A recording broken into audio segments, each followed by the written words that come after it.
The mountain is you. What if the biggest obstacle between you and the life you want is not your circumstances? What if it is you? We often think self-sabotage looks dramatic, but most of the time, it is quiet. It looks like saying, I'll start tomorrow. Tomorrow becomes next week. Next week becomes next month. It looks like waiting for the perfect moment, the perfect plan, or the perfect confidence. And because perfection never comes, you never begin. Sometimes, self-sabotage looks like comfort. You know what you need to do. You know the habit you need to break. You know the risk you need to take. But staying the same feels safer than becoming someone new. And this is where we make a dangerous mistake. We confuse familiarity with safety. Just because something is familiar does not mean it is good for you. A painful routine can become familiar. Failure can become familiar. Even disappointment in yourself can become familiar. The human mind often prefers what it knows over what is actually healthy. This is why some people remain in situations they hate. Not because they are happy, but because they know what to expect. The unknown can feel more frightening than the pain they already understand. But sometimes, the behaviors that once protected you are now limiting you. Maybe you learn not to trust people because someone betrayed you. Maybe you learn to stay quiet because speaking up once caused conflict. Maybe you stopped trying because failure made you feel worthless. These behaviors may have protected you in the past. But what protected you then may be destroying your future now. This is how self-sabotage works. You develop a belief. Then you behave according to that belief. Then your behavior creates results that seem to prove the belief was true. If you believe you are not good enough, you may avoid opportunities. If you believe people always leave, you may push them away. If you believe you always fail, you may quit before you have a chance to succeed. And eventually, your life begins to reflect your deepest beliefs. Not because those beliefs are true, but because you live as if they are. So how do you stop fighting yourself? You begin with awareness. Pay attention to your patterns.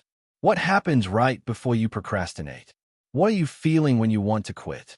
What are you afraid might happen if you succeed? And perhaps the most important question, what am I protecting myself from?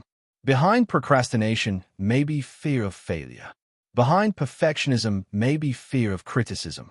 Behind emotional distance may be fear of rejection.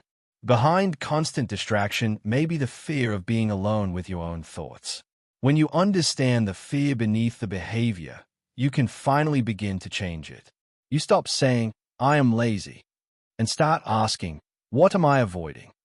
You stop saying, I am broken, and start asking, what happened to me that made me become this way? Understanding yourself does not mean excusing yourself. Your past may explain your behavior, but it does not have to control your future. Real transformation does not usually begin with one massive decision. It begins with small moments of choosing differently. You do the thing you promised yourself you would do. You have the conversation you have been avoiding. You continue working when nobody is watching. You allow yourself to feel discomfort without immediately escaping it. Every time you do this, you send yourself a message. I can trust myself. And self-trust is built through evidence. Every promise you keep to yourself changes the way you see yourself. Slowly, you stop being the person who always gives up. You become someone who keeps going. Someone who keeps promises. Someone who can depend on themselves. And that is when your life begins to change. Because you cannot climb a mountain while constantly carrying the version of yourself that was created to survive at the bottom. At some point, you have to release the identity of the person who always fails. The person who is just unlucky. The person who says, this is just who I am.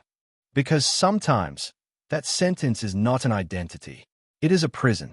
You are not your mistakes. You are not your past. You are not the worst thing someone said about you. You are not your old habits. But if you refuse to examine your past, you may continue repeating it. The mountain is not defeated by pretending it does not exist. You climb it by facing it, one step at a time. Some days you will fall back into old habits. You will procrastinate. You will make mistakes. But one bad day does not erase your progress. The goal is not to become perfect. The goal is to become conscious. To notice when you are returning to old patterns. To feel the fear without obeying it. to feel the discomfort without running from it. And slowly, the mountain becomes smaller. Not because the mountain changed, but because you did.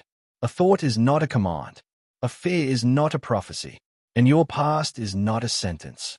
You can choose again. You can begin again. You can become someone you have never been before. Because the mountain is not always outside of you. Sometimes, the mountain is the fear, the habit, the belief, the wound, the excuse, the old story you keep telling yourself. And perhaps the moment you stop running from that mountain is a moment your real life finally begins. The mountain is you, but so is the person who can climb it.